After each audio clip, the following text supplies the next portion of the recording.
we will say to you, your world is awash in money, and you are deserving of it. And we think it's interesting that some let it in and some don't.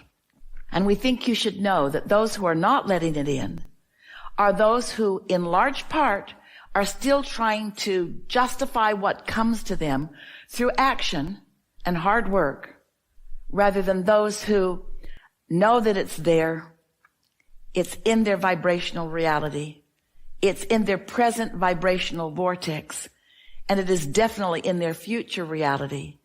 And so, why sweat the small stuff? Just let it flow.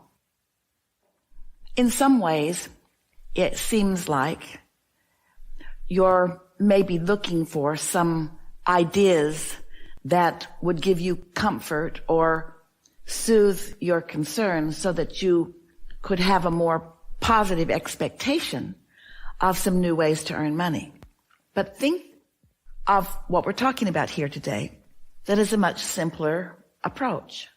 In your vortex is already your desire, your intention for abundance to flow. We're talking about that vortex version where your inner being stands and where your inner being knows and expects.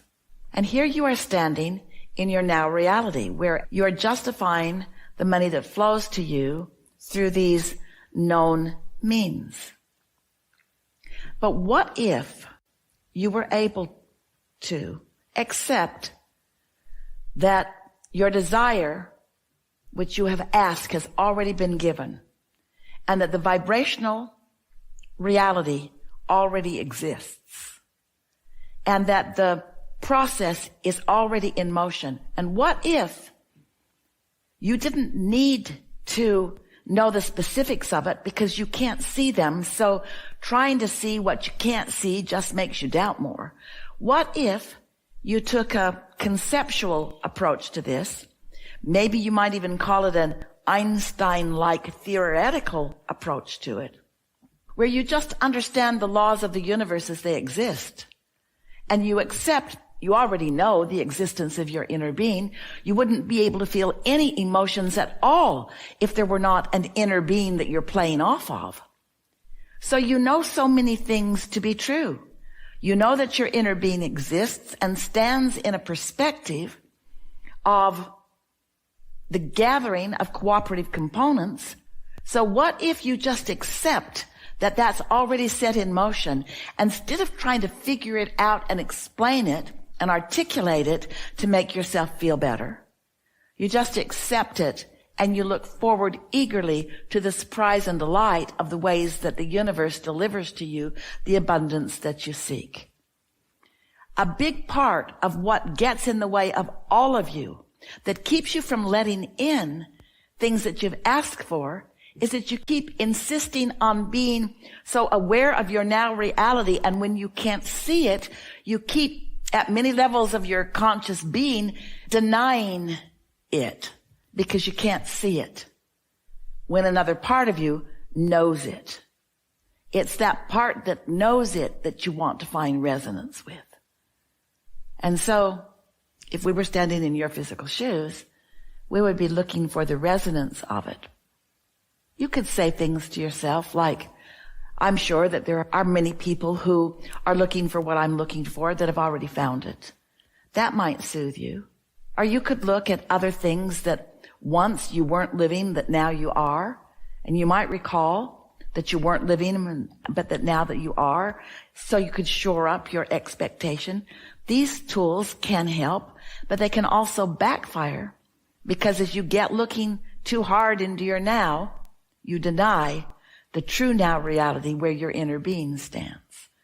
So play some isn't it nice or wouldn't it be nice if games. Wouldn't it be nice if I had confidence in what's coming in the way that my inner being does?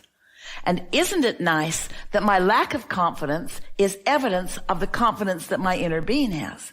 And wouldn't it be nice if every time I feel doubt or lack of confidence, I say, wait a minute, this doubt couldn't exist if my inner being didn't have confidence?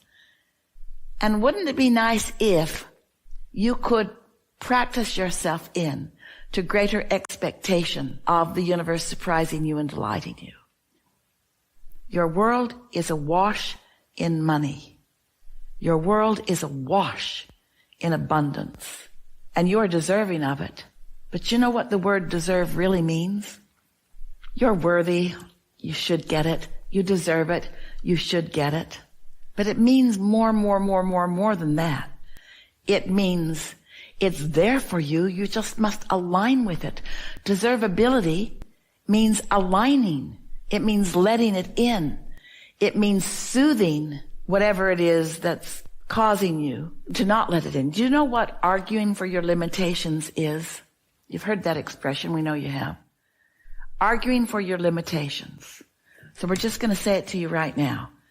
You know what is at the basis of all limitation? Looking at what is and therefore denying what's trying to become what is. But we can say that better. Looking at what you call what is and denying what we call what is. So pay attention to how you feel as you are going about this. There's another part of this that we want to add here.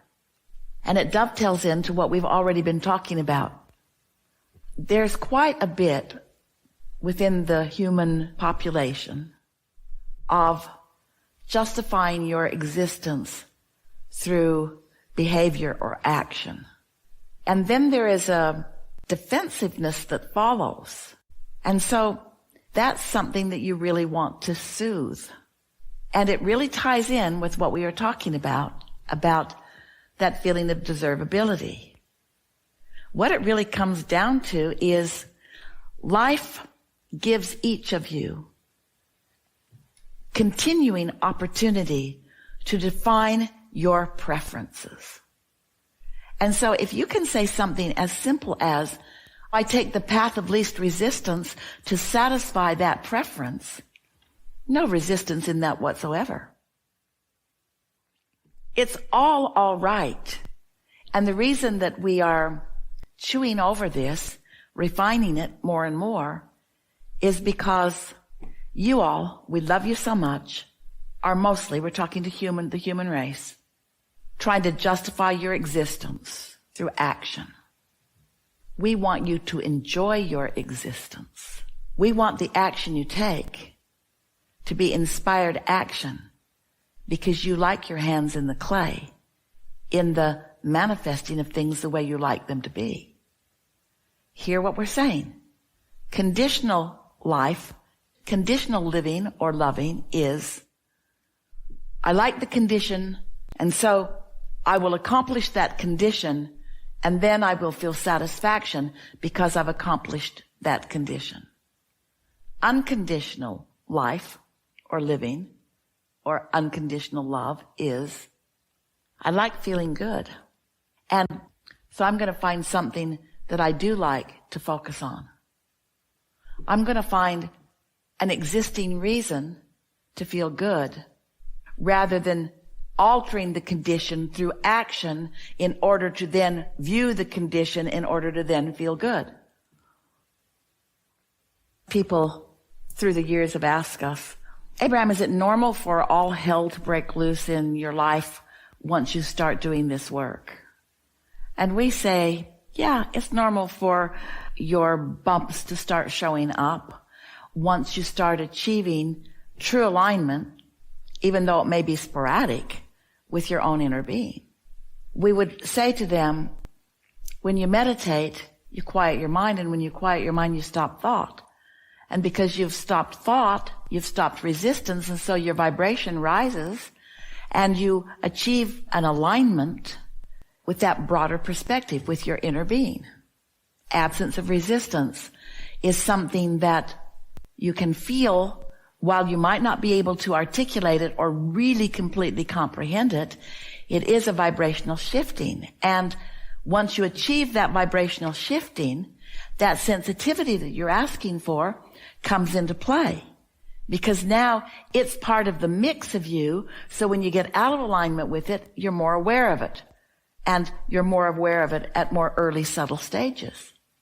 We've also said to you that we would rather, and we mean this, We would rather see you in a state of appreciation than in a state of meditation. Because in either case, there's no resistance in your vibration.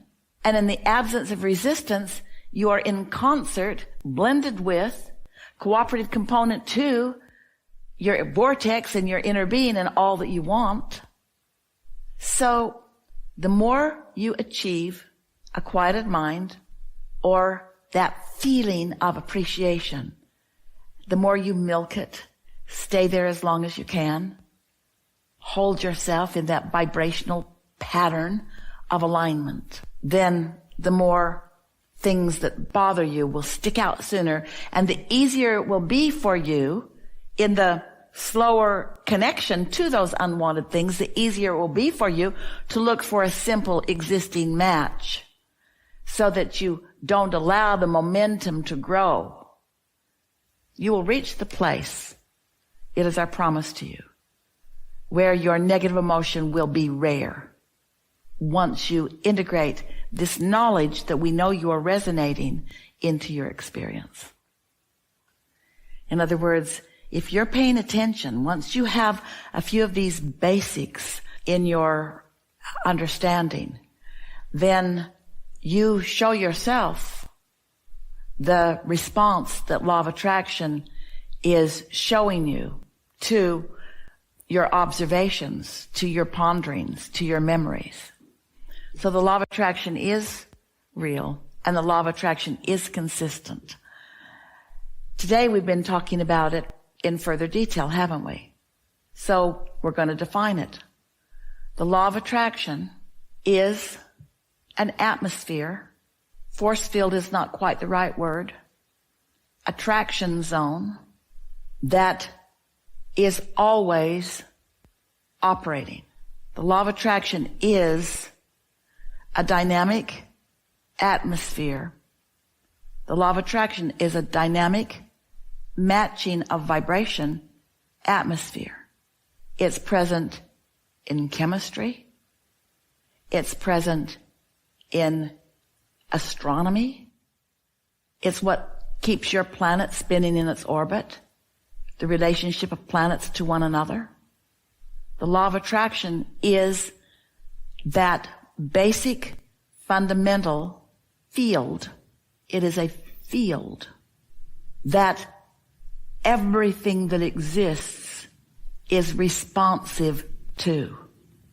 And you, as a vibrating, thinking consciousness, are continually walking into the field that is the law of attraction, that is responding perfectly and accurately to whatever is in the vicinity of that field. The people, even those that have passed through before, the people who were in that place that thought those thoughts, that field is responding to that. The most active response of the law of attraction is those who are presently focused and offering a vibration that is subjected to the law of attraction field. So if you are wanting to be a deliberate creator, your singular perspective or intention would be to present myself to this field in a way that is a vibrational match to what I really want and who I really am. And how do I know I'm doing that? I feel really good, so that I can then be the witness of the manifestations of the law of attraction doing its always perfect matching job. That was a step further into an understanding of law of attraction.